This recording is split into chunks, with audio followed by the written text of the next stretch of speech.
আজ শনিবার ৪ঠা শ্রাবণ ২০২৪ সালের ২০শে জুলাই। তুলা রাশি, তুলা লগ্ন, লিব্রা সাইনের জাতক জাতিকাদের আজকের দিনটি কিন্তু এক প্রকার বেশ কাটতে চলেছে।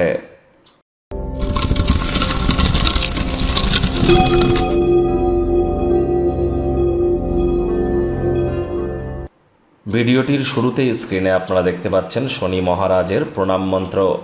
ওম নীলাঞ্জন চয় প্রক্ষং রবি সুতং মহাগ্রহম ছায়া গর্ভসম্ভুতং তং নমামি শনিশ্চরম।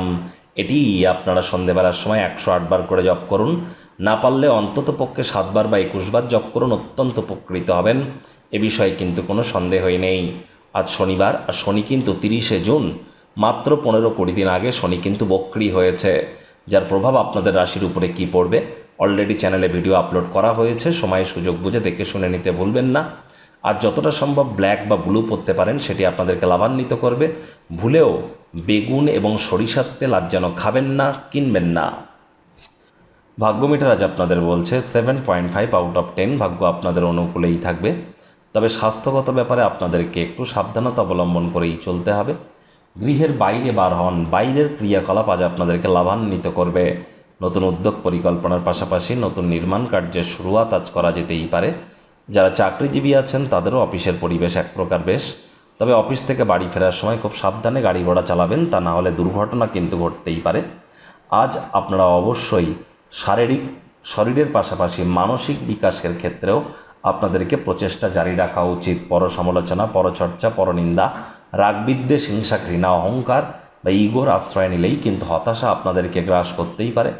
যারা দীর্ঘদিন ধরে সংকটের মধ্য দিয়ে যাচ্ছিলেন, কোনো না কোনো জায়গা থেকে অর্থের আগমন কিন্তু ঘটতেই পারে। রাজনীতিবিদ যারা আছেন, জনসংযোগ বৃদ্ধি করুন, সমাজে পপুলারিটি বাড়ান। শিক্ষার্থী বিদ্যার্থীদের পড়াশোনায় মনোযোগ বৃদ্ধি করতে হবে। উচ্চশিক্ষার জন্য যারা বিদেশ যাত্রার কথা ভাবছিলেন, ভাগ্যদেবীও আজ আপনাদের পক্ষেই আছেন। সন্তান সন্ততি থেকে থাকলে তারা তাদের কৃতিত্বের দ্বারা আপনাদেরকে গর্বিত অনুভব করাবে। প্রেমিক প্রেমিকা, স্বামী স্ত্রী উভয়ের ক্ষেত্রেই বলবো, দিনটিকে যতটা সম্ভব রোম্যান্টিক করে তোলা যায় সেই প্রচেষ্টাই তো আপনাদের করা উচিত। অবিবাহিতদের বিবাহের যোগ থাকছে। যারা প্রেমে পড়েননি তাদের জীবনে স্বপ্নের নারী বা পুরুষের আগমন আজ কিন্তু হতেই পারে। একটু প্রচেষ্টা আপনাদেরকেও করতে হবে। শত্রুপক্ষ, বিরোধী পক্ষ একটু হলেও শক্তিশালী থাকছে। আজ আপনারা অবশ্যই সন্ধ্যেবেলার সময়টা গৃহে অতিথি সমাগম কিন্তু হতেই পারে। অতিথি দেব ভাব এই ভেবে তাদের সেবা শুশ্রূষা করুন। অবসরকালীন সময়ে ভবিষ্যতের জন্য পরিকল্পনা করুন বা ভবিষ্যৎ পরিকল্পনার পুনর্মূল্যায়ন করে কাটান। রাত্রেবেলা কাছের মানুষজনের সাথে ঘণ্টাখানেক কথা তো বলতেই পারেন।